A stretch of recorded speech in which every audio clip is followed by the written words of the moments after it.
Imagina a seguinte cena, tipo, uma imagem mental bem forte pra gente começar a nossa imersão de hoje. Ah, adoro quando a gente começa assim. Vamos lá. Então, visualiza um jovem no próprio quarto, sentado na frente do computador.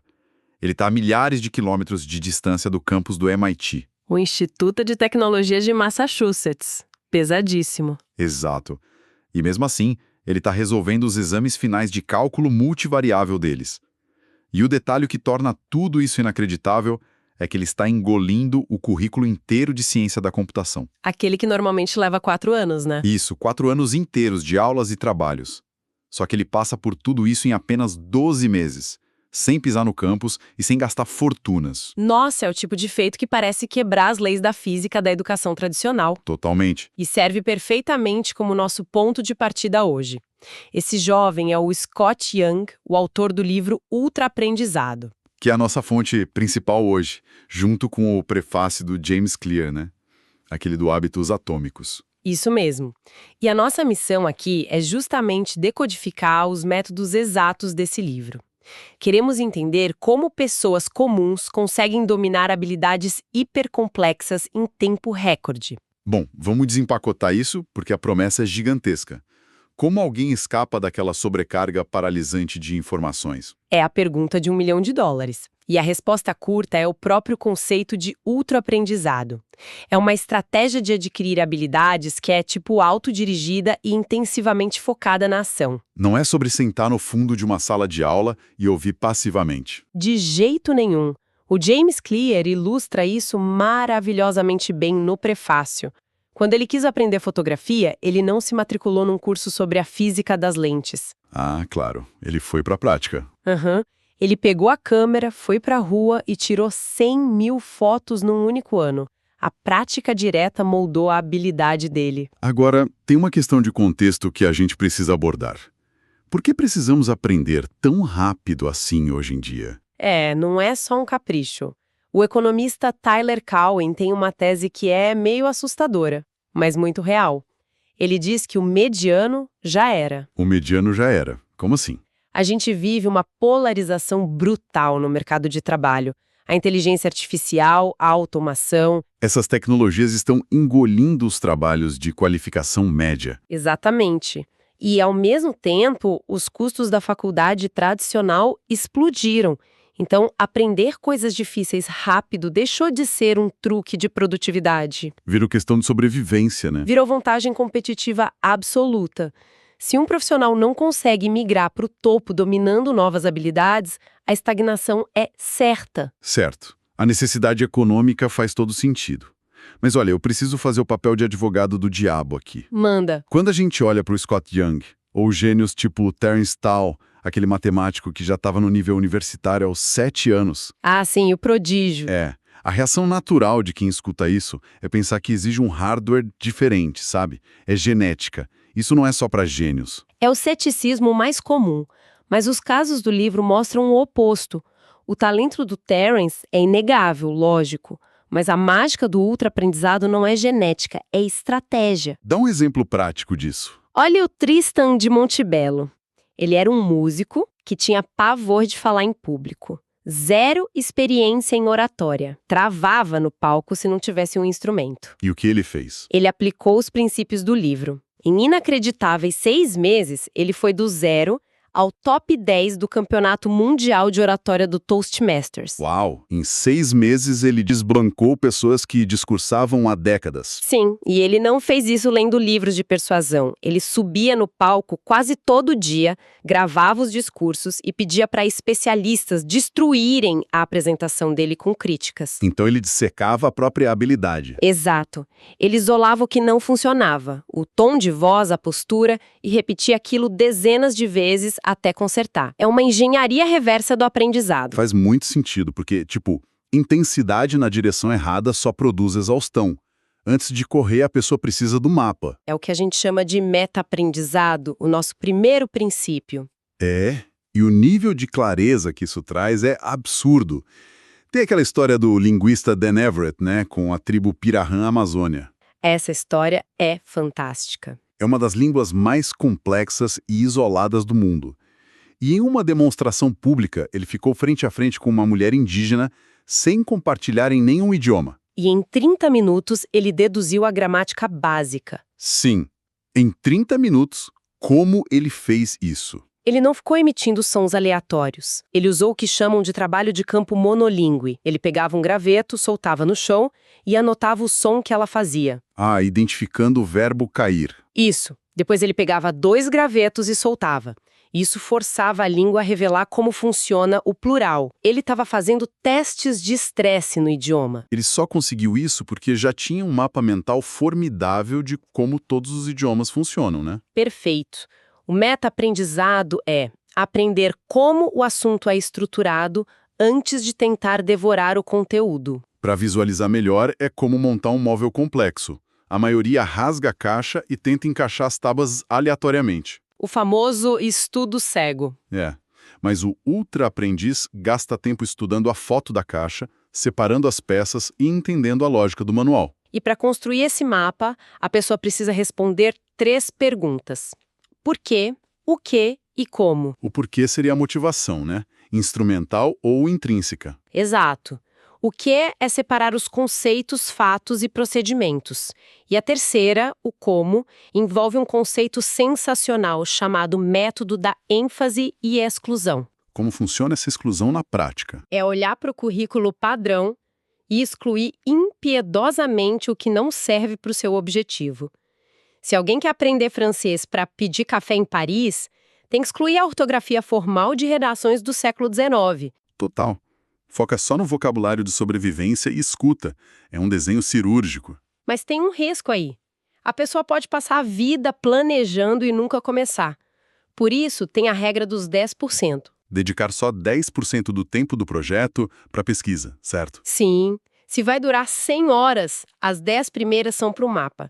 Depois, a pesquisa para e a ação começa. E aí que a pessoa dá de cara num muro de tijolos. Porque o maior inimigo na hora da ação não é a falta de material, é a própria mente. O foco virou artigo de luxo, né? Demais.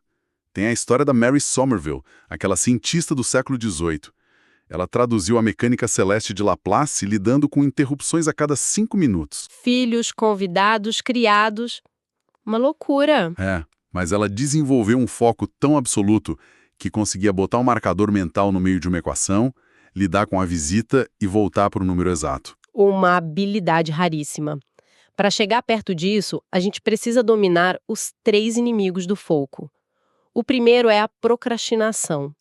O simples ato de começar. Que a neurociência diz que não é preguiça, né? Não, é a aversão ao desconforto.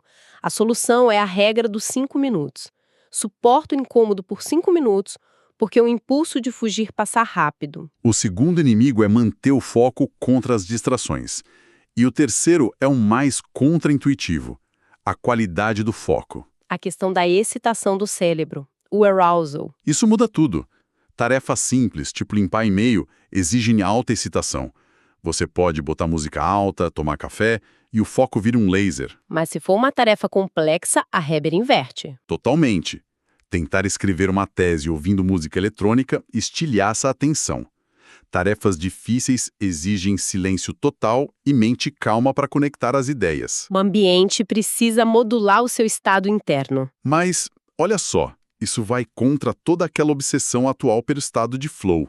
Aquele fluxo mágico. Ah, o famoso flow. Pois é. O objetivo final não deveria ser entrar nesse transe onde o tempo voa e você nem percebe o esforço. Então, o pesquisador K. Anders Ericsson mostra que o flow é maravilhoso para o desempenho de algo que você já domina.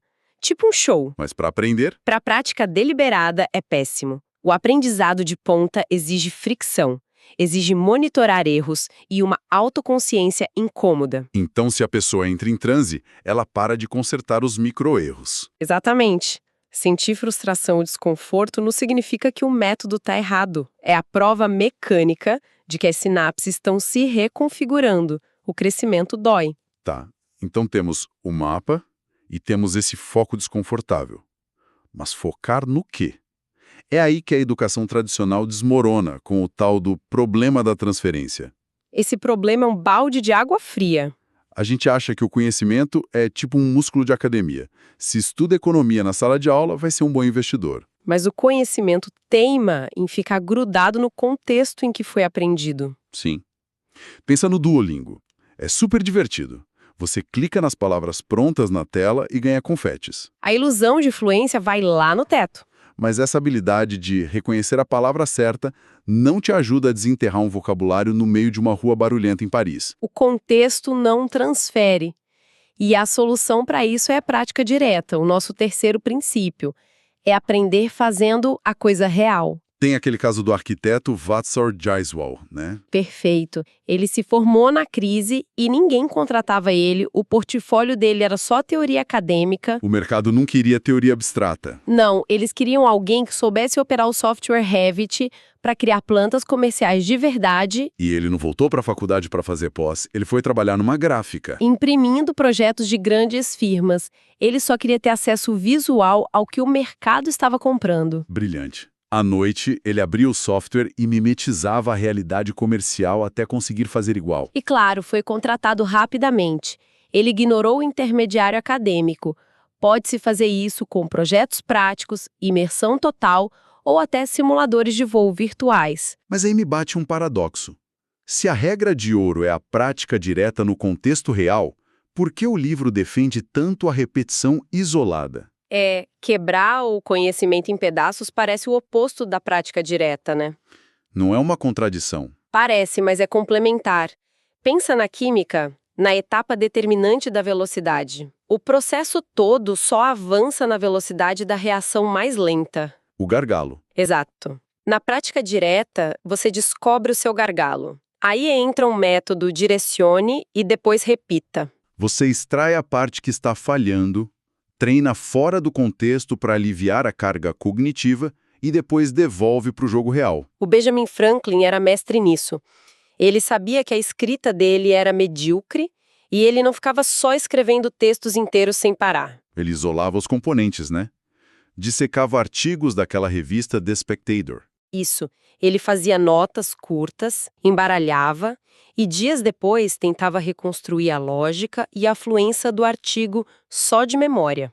E se o problema fosse vocabulário, ele tentava reescrever em forma de poesia. A métrica forçava o cérebro a buscar palavras novas. E esse ato de reconstruir de memória nos leva ao quinto princípio, a recuperação. Forçar a mente a gerar informação. E o caso extremo disso é o matemático Srinivasa Ramanujan. Um gênio absoluto. Pobre, isolado na Índia, e ele aprendeu matemática avançada com um livro de teoremas que, Que não tinha as respostas, não tinha as provas passo a passo. o que faria 99% dos alunos modernos desistirem na hora. Sem dúvida. Mas a ausência da resposta mastigada forçou a genialidade dele. Ele não estava lendo matemática, ele estava forjando matemática na mente. É um contraste brutal com a forma como a gente estuda. O estudo do Karpik e Blunt prova isso, né? Fechar o livro e tentar lembrar esmaga a revisão passiva. A rememoração livre é absurdamente superior. Mas tem o paradoxo do estudo. A maioria dos alunos acha que reler é melhor. É a terrível ilusão de competência. Exato. É como tentar aprender a fazer um soufflé lendo a receita 10 vezes. As palavras escorregam tão fácil que o cérebro pensa, sou um chefe. Mas na hora que a pessoa vai para a cozinha sem o livro, percebe que fluência visual não é competência de execução. O psicólogo R.A. Bjork chama isso de dificuldade desejável. O esforço agonizante de tentar lembrar de algo é exatamente o que sinaliza para o cérebro que aquilo importa. O teste não é para medir o que você aprendeu. É o próprio mecanismo que cria a memória. Perfeito! Bom, o que fica dessa desconstrução profunda de hoje? Fica claro que dominar algo não é dom genético. É um processo sistemático, começa com o mapa cirúrgico do meta-aprendizado. Domar as distrações com o foco, sabendo que a frustração é o preço. Mergulhar no mundo caótico com a prática direta. Ter humildade para isolar os erros com a repetição. E abandonar a muleta da releitura, forçando o cérebro com a recuperação. Tudo isso culmina num pensamento bem provocativo. Se indivíduos com internet conseguem condensar currículos de 4 anos em meses, Ou criar videogames milionários sozinhos, como Eric Barone com Stardew Valley. Exatamente. O que acontece com a sociedade quando os diplomas tradicionais se revelarem como a rota mais lenta e ineficiente? É uma mudança de paradigma gigantesca. Num mundo hiperespecializado, talvez a única credencial que vai importar é a prova de que a pessoa sabe aprender rapidamente o que os outros acham impossível. Uma provocação sensacional para a gente encerrar. Isso nos leva de volta àquela imagem mental do quarto e do computador. A barreira sendo quebrada por pura persistência e método. Fica o desafio final para a nossa audiência. Qual é aquele projeto, aquela habilidade paralisante que está engavetada, que poderia mudar a trajetória da sua vida se você aplicasse esses métodos hoje? O manual de instruções está aí. Muito obrigado a quem nos acompanhou nesta imersão profunda e até a próxima análise.